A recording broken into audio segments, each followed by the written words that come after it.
In today's crazy market, some ideas are just timeless. That's why we're going to rewind the clock all the way back to 1981 to deconstruct a true masterclass in thinking from Warren Buffett.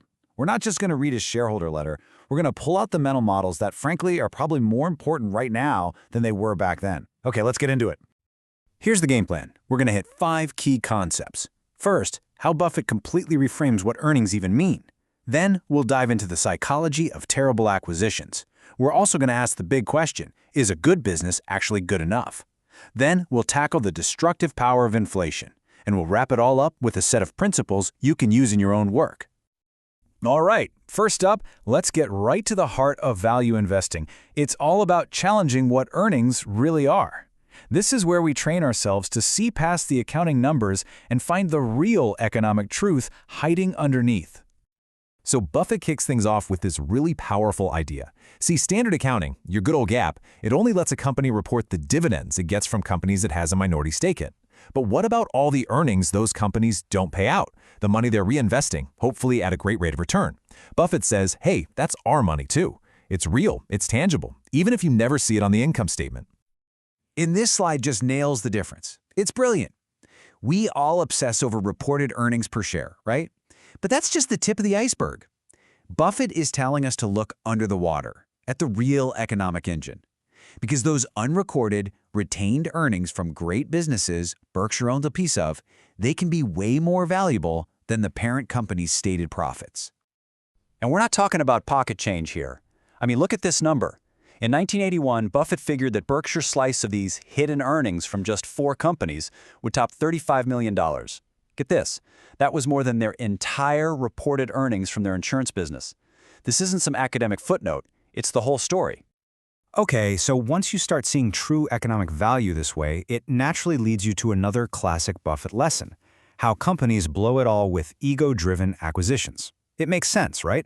If you can't see the real earnings, you're way more likely to overpay for the fake ones. This quote right here gets to the absolute heart of it. I mean, it's just pure, simple logic for an investor. Why on earth would you pay double just to have control, and yet it happens all the time? So Buffett asks the really important question, why? What's going on in the heads of these managers?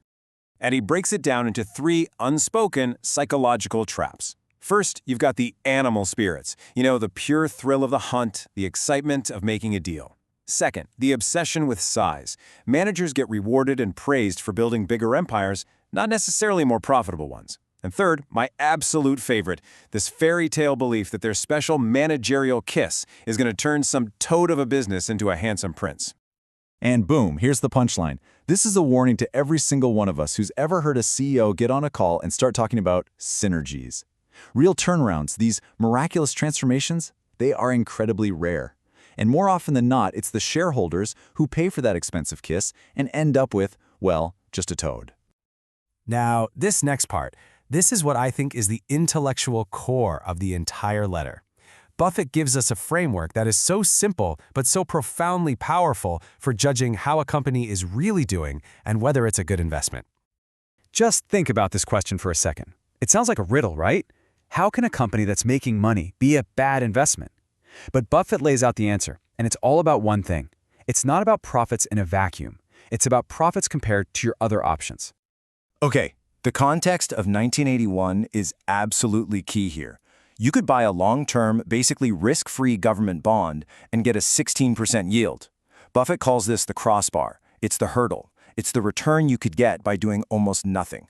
Now, at the exact same time, the average return on equity for an American company was only 14%. Think about that. For the first time in a long time, the risk-free crossbar was set higher than what the average CEO was delivering. And there it is. That's the whole ballgame.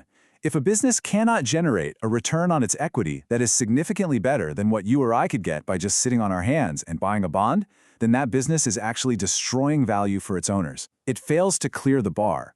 Every single dollar that company keeps is a dollar that's been misallocated. So if a business is already failing to clear that crossbar, what happens when you throw high inflation into the mix? Well, that's when things get really, really ugly. And this is where Buffett's analysis from 40 years ago feels like it was written this morning. Man, what a metaphor. It's just so visceral and unforgettable. Inflation isn't just some number on a screen, it's a parasite.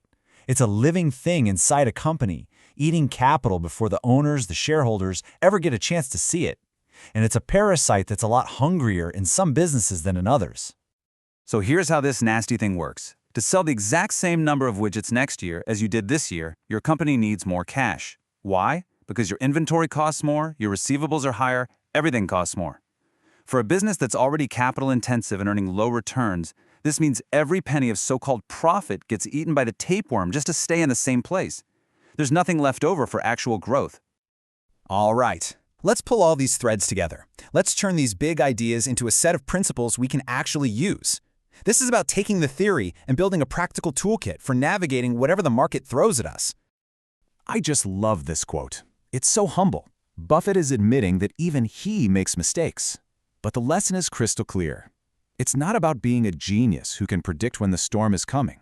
Our job as investors is to build portfolios, to build arcs that can float right through the flood. And these next principles are the blueprints for building that arc. So here they are, 4 mental models, straight out of 1981, that are absolutely essential today. Number 1, see the real engine. Look right past the accounting fiction to the economic reality. 2, distrust the kiss. Be radically skeptical of those big, transformative M&A deals. Miracles are rare. 3, mind the crossbar. Always ask if a company is earning more than the passive alternative. And 4, fear the tapeworm. Learn to spot the kinds of businesses that get eaten alive by inflation. And that really leaves us with the big question for our own work, doesn't it? The names and the numbers have all changed since 1981, but the underlying physics of investing, they haven't. As interest rates keep shifting that crossbar up and down, our job is to apply this exact logic to today's market and ask the hard questions. Which companies are actually creating value and which ones are just secretly feeding the tapeworm?